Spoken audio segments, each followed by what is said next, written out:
ça vient jouer sur nos zones d'ombre. Ce qui se passe très bien avec le père justement du fils de Jamie.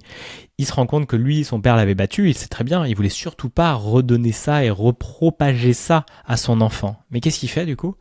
Eh bien en fait, il refait la même chose, mais sans le frapper, mais par l'absence et la non-présence. Et ça, c'est une violence forte pour un enfant qui grandit, surtout un adolescent et un garçon qui a besoin de cadre et de limites, pour une fille aussi.